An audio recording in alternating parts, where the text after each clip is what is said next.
What actually happens to rabies victims? Part 1. Every year, 59,000 people across the world are killed by rabies. 99% of these deaths are caused by transmission from dog bites. Nearly 100% of victims infected with rabies eventually die from this virus. Every year, 29 million people receive post-bite vaccination for the rabies virus. Suspected rabies cases are always recommended to be treated with a rabies vaccine, which can prevent death, though not everyone accepts the vaccine or has access to it. And that's evident by the amount that die. In the United States, rabies cases are very rare, with an estimated 1 to 3 cases reported annually. This number is kept low because of vaccination programs for dogs and awareness campaigns. In spite of all that, thousands of people are treated for post-exposure to bites. Every rabies case in the United States is tracked closely by the CDC, and the details of the cases can be found on their website. While the government will have you believe only 1 to 3 cases are reported annually, this number is actually much higher. If you navigate to the CDC website and review the details of each rabies death, you'll see the latest cases were actually in 2018. This isn't true. I know it's not true, because this year I got rabies, and I saw several other victims where they took me. For me, it started in January, in the new year. I live in a rural area of Montana, with my nearest neighbor being 5 miles from me. I live in a fairly old ranch-style house that I bought during the market crash for dirt cheap. I have about 10 acres of land, most of which is dedicated to just riding a four-wheeler, and for my dogs to live happily, of course. All my dogs I had adopted, or rather they adopted me. In Montana, when people no longer want their animals, some of them drop them off in the country.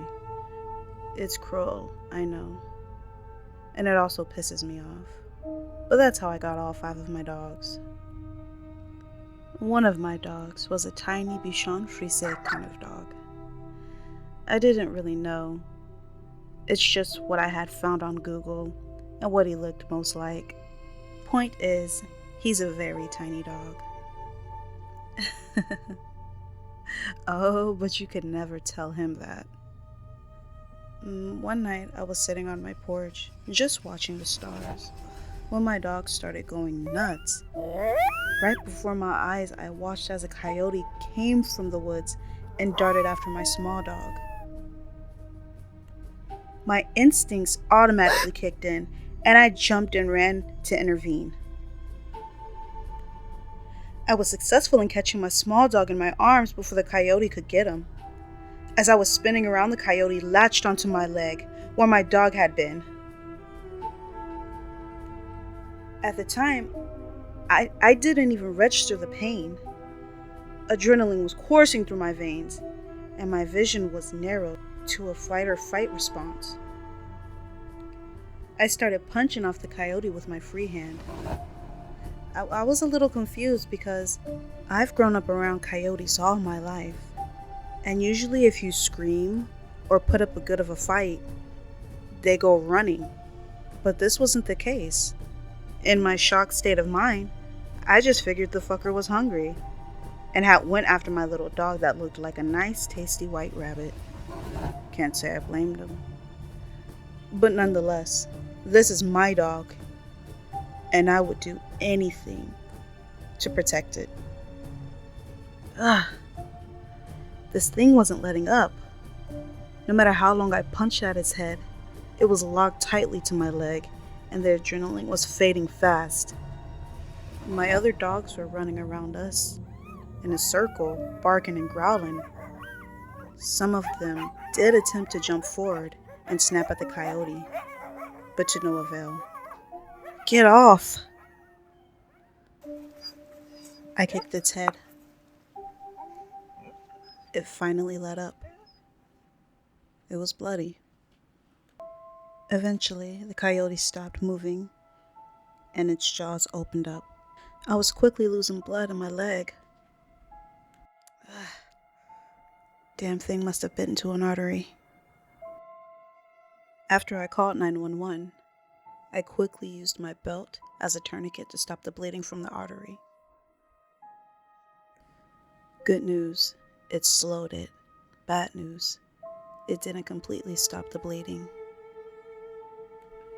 The boys were going nuts, but after a while their barks faded into the background as a whooshing came over my ears. My vision started going spotty and a wave of nausea came over me. I vomited on the floor, diving head first afterwards. My hands clutched at the floor, unable to support my weight, until eventually I couldn't hear and I couldn't see. When my vision came to, everything was white and blurry. The sound of beeping and distant voices greeted my ears. When my vision cleared and I was able to look around, I found myself laying in a bed in a sterile white room. There was a woman dressed in powder blue scrubs, pushing something into the IV attached to my arm. Where am I? My throat felt itchy sore, and it even hurt to swallow.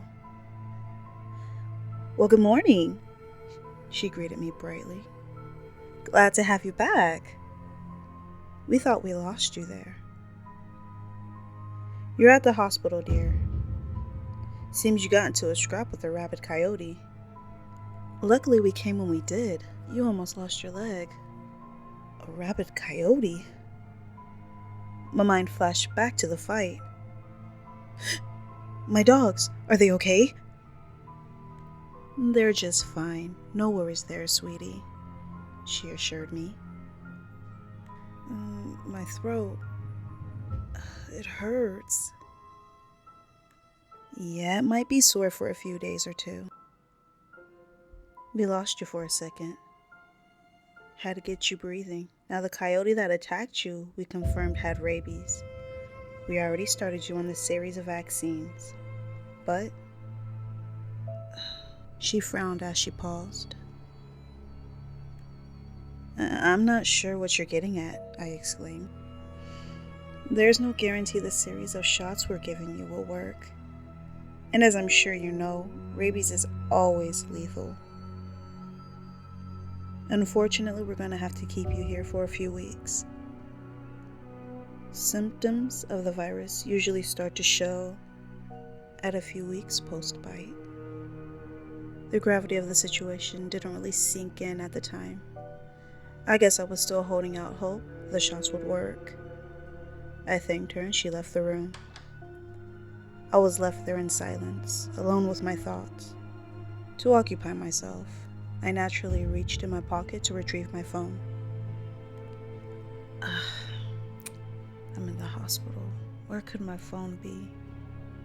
I looked around, but I couldn't find it. The next few nights were uneventful. I spent my time watching TV or sleeping and getting poked and prodded. The second day, the pain in my mangled leg became so intense that they put me on this morphine. Day 3, a tumor developed in my leg. I reached a high fever and could hardly keep my eyes open. But at night 4, I definitely heard screaming. At that point, I hadn't left the hospital room. There had been no need to. The bathroom was only a few feet away, so that solved that problem. I never consented to this. Oh God, just kill me. His words hit like an arrow to my heart. A cold fear washed over my chest. There was a crashing sound and more yelling. The sound of the conflict, and his words forced me into the wheelchair beside my bed. I slipped into it, grunting against the pain, and wheeled to the door. It was locked, and there were no windows to look out in the hall. What the Why would the door be locked? I never thought to check before because I didn't think hospital room doors could lock. Hey! The door is locked! I pounded. No answer. They must have their hands full with the screaming man. No, no, don't! Don't! Oh, please, don't.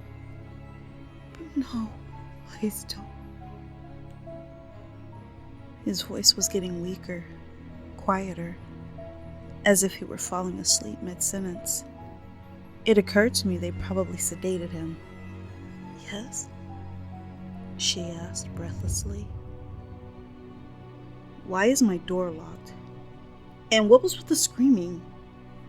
Oh, that's just for your protection, in case one of you or the other patients get riled up. During the later stages of rabies, some get very violent. So this is for your protection. Rabies? There are others here? She paused. And in that pause, I realized I think she made a mistake. Ugh. This is a special ward for infectious diseases. We think that the coyote that attacked you likely attacked another person. Anything else? She seemed brightly. No.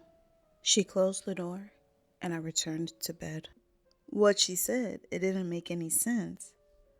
Someone else was attacked by the same coyote, but it took weeks for the symptoms to start, which meant that the same coyote was showing stages of late disease for weeks, again, which made no sense. I didn't know a lot about rabies, but I did know when an animal attacked a human, they were on their last days. At that point, I was certain something was wrong. Where was I? I was certain I wasn't at a hospital. The more I thought about it, the more terrified I became by what that man was screaming about.